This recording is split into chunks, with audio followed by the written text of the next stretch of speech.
对，想说天啊，啊，怎么踩下去还只有这样来？就这样了，对。这就是你该换这台机器的时候，保证你踩下去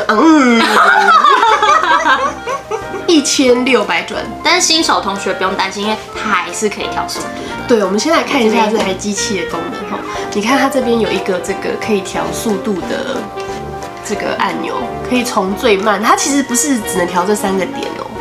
它可以调你想要的速度，就一直这样滑滑滑。它是一个区间啦，它会依照你踩的那个给的压力，比如说你踩用力一点，它还是会快一点；慢一点，它就哒哒哒这样。对，只是说这是它的顶，你踩最快，它可能就到中间这个速度。你轻轻踩呢，它就会比你设定的速度还要再慢一点。所以我觉得就是开车一样，就像开车一样，对。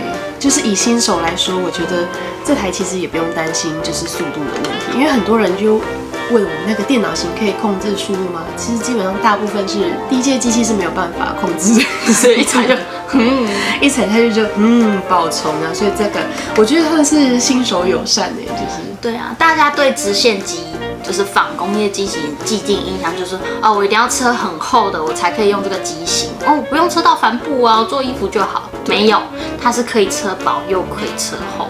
那除了这个之外呢，它这边还有一个在这里一个剪线的按钮，自动剪线。那现在机型很新，其实都会有这个按键，因为已经受不了自己剪线了。你知道，我觉得这台好处是你剪完线之后，你其实看不到底线的，它就是在这里，它就断在里面，然后你也不用再把它拉出来，然后你在车它也不会跑掉。对，不会跑掉，这个很重要。对，我觉得这很重要。不然以前都会想说没有拉出来，要多拉一点，对，要多拉一点，然后线头就一堆，对，然后一卷就对，因为你线头多，其实前面容易打结啦。然后它的这个回转的这个钮在这，其实我很喜欢这一种，因为顺手的问题。对，有时候是前面按你就是很忙，你就是要按啊，然后你就边按，你手又没办法，就是手脚不稳。然后所以其实我个人非常喜欢这个再来这一颗钮啊。这边是可以顺时针跟逆时针转的，它是这边压脚的调节压力，所以你看这边有个压脚，然后下面有个箭头。那数字越大呢，代表它压得越紧；数字越小，就代表压力压得越轻。所以你今天如果要车薄布的话呢，你就要把它调低，有没有数字把它调低，让它不要夹得这么紧，不然薄的布料啊，你一夹紧它就会起皱。再来下面这一颗钮就是调节我们针距，数字越大车起来越宽，数字越小针子车起来就越小。OK， 那我们先来看一下它的原厂配件有哪一些那首先它会有一本这个说明书，然后是全中文的那里面其实都有介绍它所有的这个配件跟它的按钮啊，它的操作方式都在这里面。然后再来，它就会有一个这个配件盒首先就会有这个4个梭子那跟电脑型的不一样，电脑型的是塑胶梭，它不能混用对啊，所以如果你要就是自己再另外买的话，记得要买这种铁的梭子。然后有一个这个梭壳，这个是只有这种仿工业的车子才会有这种梭壳。梭子就会直接这样放进梭壳，然后再安装到机器里面。那再来，它还有附这个算是一种挡边，有点像是缝缝导引这样子。就是你可以把它锁在这个砧板这里。对，因为它是重磅猛兽嘛，所以很常要车一些比较厚的布料。那我们在推的时候很容易，你如果没有挡边，那你就会车太多或车太少。所以有个挡边，它就可以帮你把那些布料挡住这样子。然后会附这个一包螺丝起子，然后有大的跟小的，就是在换一些砧板啊，或者是压脚的时候会用到的那还有这种保养清洁组，那它就会有一罐这个真车油真车油啦。然后还有一个小小的清洁刷，可以清洁里面的毛屑。对，因为这种仿工业机型，它很多配件其实是做金属的，不像电脑型有一些可能是塑胶的，所以它就会更容易生锈或者什么，你就要上一些油保养这样。然后它会送一包这个车针里面好像每一个型号都有一支，9、11、14、16里面就会附各一支。那它原本这个机器上面呢，就会附一支14号的，所以它会再多送你一包，就是其他型号的这个车针那这个仿工业的车针是可以跟电脑型混用，都是半圆状的只有一般工业型的机台，它才会是圆柱状。这种是仿工业，所以就是还是可以共用的这个程度。再来还有附一个这个防水布的这个压脚，就是下面是塑胶的这一种，所以如果你要车一些比较特殊的材质啊，就可以换成这个压脚。安尼较滑啦，较骨溜，较骨溜啦。那有一个很特别的是，它有附一个这个薄布用的砧板跟压脚哦。那它这个薄布用的砧板跟原本的砧板有什么不一样嘞？有没有发现它那个针进去的洞啊，就是一个比较大，一个比较小？它孔洞比较小的时候，你在车薄布，布料比较不容易被拉扯下去。包括这个压脚也是一样，它中间的孔洞跟缝隙哦，会有点不太一样的间距。就是看到这个薄布用的压脚，中间这个孔洞就变小嘛。然后一般的这个压脚是长形的，所以布料在车缝的时候太薄就会被往下拉扯。哦，我原本都不知道还有这个作用。因为其实大部分的布料用一般压脚就可以解决了，除非你测到那种乌干纱纱质的东西特别软，才需要换到薄布的。然后它有2个这个线轮盖板，就是盖在线上面啊，因为有时候在车缝的时候线会一直往上跑嘛，那有时候你线剩下一点点的时候，它就线轴会往上跳，你就可以用这个把它盖住。然后有2个这个线轮胶垫，但这是干什么用的啊？这就是把线轴垫高。如果你是用大颗的线，就可以不用用这个直接放。那你如果是小颗的线，你可以把线垫高以后，再把线放上去。或者是这边有个小 cable， 如果你今天线剩下一点点的时候，你的线已经卷在底线上了，你想要用底线的线来当上线的时候，就可以把这个线轮胶垫放在这里，把你的梭子垫高。这样就可以把它当上线用，或者是你今天底线绕的不好，你想要重绕在另外一颗底线上的时候，也可以用这个方法，很棒吧？我第一次知道哎，平常其实很少会用到这个，真的，这个东西真的是需要有经验的老师来跟我们分享。有时候就是线就剩那一点点，要省着用。但它还有附这个就是线轴的衣服，对。线轴的衣服，但是这种啊，主要就是说，如果你车一些可能尼龙线啊，或者是金属线吧，就是那种比较没有弹性的线啊，你其实如果打开之后，它比较容易就是整个松掉。对，就是它没有办法像一般棉线一样，就是紧紧的绕在那边那么紧。对，它就会松掉，然后你就可以把这个衣服罩在，好像套水果的那个哦，就把这衣服罩在外面，那它线呢就不会乱。拿那个烤克线来。就譬如像这个有没有？你就是如果你觉得它是会那种会跑那种线会松开的，你就是把这个衣服给它穿上去。对，穿上去。对，然后它里面的线就不会散开。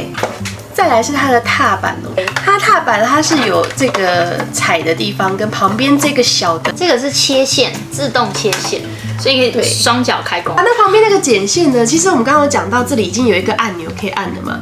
那如果你是喜欢按按钮的人呢，像我就喜欢按按钮，你就是用按的。那如果你是喜欢开车的人，你就是左脚就这样一直换。对，你如果习惯就是换脚的话，你是可以直接踩这边，然后它这个线就一样是跟这个按钮一模一样的功能，它就会把它剪断了。所以这个我觉得也是用习惯的人是还蛮方便的。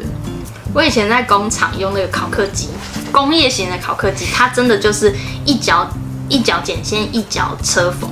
然后有时候切换不过来，就不然踩到剪线。所以我就想说，我还是喜欢用按的。但是习惯以后真的超方便，很方便，因为你就是手可以不用动，然后就是全部用脚来处理。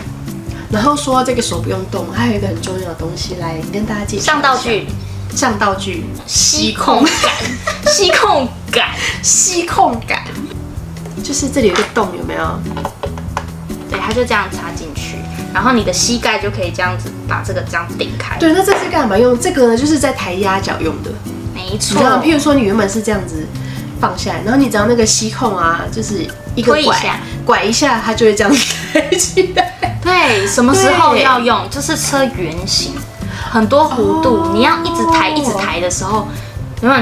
你就可以手对，你专就不用一直在这边。边扶这一根这样。它其实抬起来，它不是完全抬死的，它那个吸控是暂时的。对，所以你抬多高它就多高。对你一往上抬，用力它就会往上，但是它不会完全卡住哦。你在车圆形的时候，你就可以一直这样子，你知道，可以控制的更精准，就一膝盖这样一直佩嘞佩嘞佩嘞，就真的手脚都很忙，就是这样子。对，然后就不断踩马达跟刹车，所以这个算是这种仿工业的车子跟那种电子型的比较大的一个差别，因为通常电子型的不会做吸控啦。再来最重要的是，它有送一个这个原厂的辅助桌，它就是一个简易型的辅助桌，后面这个角啊，把它打开。这样一推就好了。对，然后就把它放上去。有没有超大？我们现在已经没有退路，所以只能放在这里。这个平台很爽哎。对，你就这样把它放上去。然后你知道这种工业型的车子，它其实这里的空间已经比一般电子型的这个空间还要再大。你看，我可以这样子哎。可以2只手伸过去这个宽度，所以如果你在车一些比较厚或比较大的包包啊，或衣服的时候，其实这个空间就已经非常舒适了，真的。对，然后够宽敞，对，够宽敞，然后还有再加送，这是原厂就是配备里面就有的哦，这个桌子，所以你不用再另外再买这个辅助桌。然后它这里有一个盖子啊，地下室，它这里有一个地下室啊，就是让你通往这个黑暗的梭子槽。就如果你要换底线的时候，它是从这里换的，所以如果你没有这个盖子的话，它这里你会变成你要整个桌子都要把它移走，所以它非常贴心的，就是设计了一个这个地下室在这里。这真的是大人的玩具，各种按键真的是。对，所以你就不需要再把这个桌子拿开，然后就可以把它，就是可以开始换底线。那其实还有送一个原厂的这个套子哦，就是它的套子，保护套、防尘套啦。然后它的质感还蛮不错，是那种厚的，因为我们之前介绍那种电子型的都是薄薄的，像一张纸。是。它这个做的很不错，很厚，然后防水防尘，然后还有就是包边。哇哦，对，果然是搭配得上它重磅猛兽的名称。没错。OK， 那我们现在就开始来试车布料吧。这个是算丝棉布，已经比一般的棉布还要薄，所以你看它其实有点透。好，那我们就直接折2折，车缝。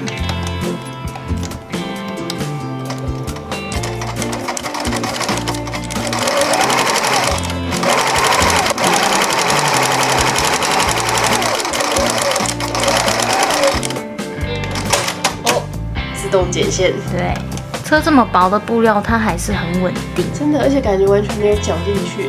对啊，而且你看那个边，0.2就是0.2，它不会乱跑。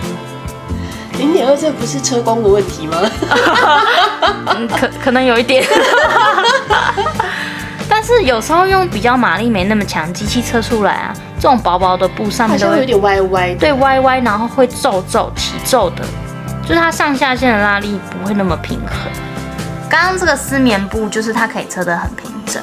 那一般的棉布啦、棉麻、帆布、单层、双层，大家都一定可以车得很漂亮。那这部分我们就不再特别示范，因为它一定可以车。这个是双层的帆布，一般拼接完以后，那我们有时候表布是帆布，里布如果我们用棉麻或是棉布，一样也是拼接完上面接缝。所以这边翻到正面，这边就是一个带口，有没有？就是薄薄的带口，平的地方一定都可以，但上来这一段很厚的地方，有时候在电脑型机型在爬坡就会比较吃力哦，就会过不去。对，它是爬坡的问题。如果都车平的一定都可以啊，但是中间一定会遇到比较厚、比较薄，那这个爬坡的这就很看马力了。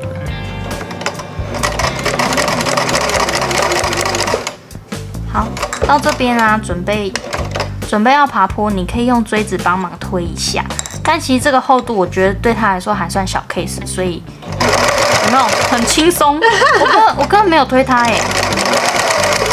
人家空手车是吗？我直接让他踩这样，有没有？车完这里平到不行啦。真的，而且真的用电脑型就会有这个问题，就是卡到一半突然过不去。再一次，因为这边就薄嘛，到这边有缝缝就会厚。再一次，再测一次给大家看。你看我根本就是轻轻空手车，来空手车，好危险，乱教。上次那个英语老师叫我空手车啊。有没有？虽然我车的歪掉，但是因为刚空手车，但到这边根本就没有衔接的问题，有没有？因为它这个压力，像我刚刚讲的，如果你要测比较厚的东西，这个上面的压力是可以调整。但是其实这种是不是一般还是调到3就够了？一般对2.5到3中间值就可以了。可是像这种机型啊，通常它的针距我们调多少啊？这种工业型的针距啊，它会比较宽，所以我们会建议你调2。平常我们电脑型2.5嘛，那你这个可以把它调小一点。好，我们教室很多同学使用这台机器，然后他们都是后背包狂热，所以我们来做一个做后背包很常会用到的东西。这个就是三明治网布，然后中间夹铺棉，再夹一层帆布，所以它非常的厚，然后又软硬的布料混合在一起。然后我们这边做一个包边的动作，就有点像那个后背包的背带，有没有背带的地方？那我们用这个包边去把它车缝。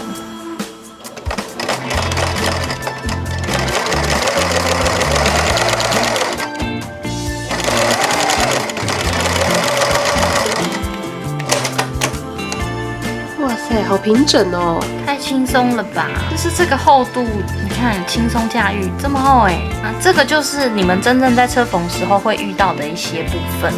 那我们厚的也车了，我们来车一些软软的东西。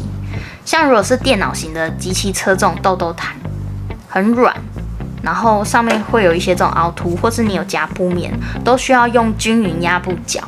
那其实仿工业机型啊，它很稳定，你即使车这种材质，你不用特别换压布脚也是可以的。好，我还是会用锥子帮忙把我的布料固定住，因为我现在没有别针。可是它推的好顺哦。有没有？你看，仔细看这个布啊，它不会有那种被挤到的感觉。有时候那个压布脚啊，压力不对啊，它就会整个把你的布料拉扯到，或是你会发现你车完这个变形，然后这个车过去就是很稳定。然后我手其实也没什么扶，也没有推，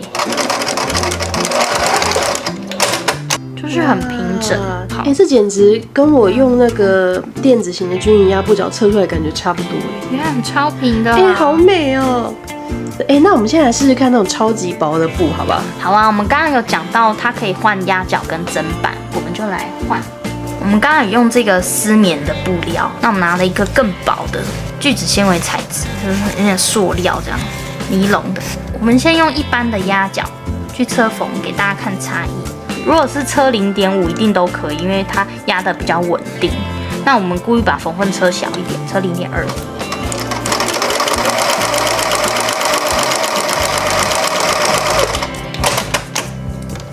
好像有一点吃布哦，有没有？就是会有一点皱皱的，虽然还是很好车，但是看起来是有点吃进去。对，有点容易往下线夹进去的感觉。那我们现在来换那个他附的这个薄布用的砧板跟压脚试试看。好的，那我们一样折里折就好。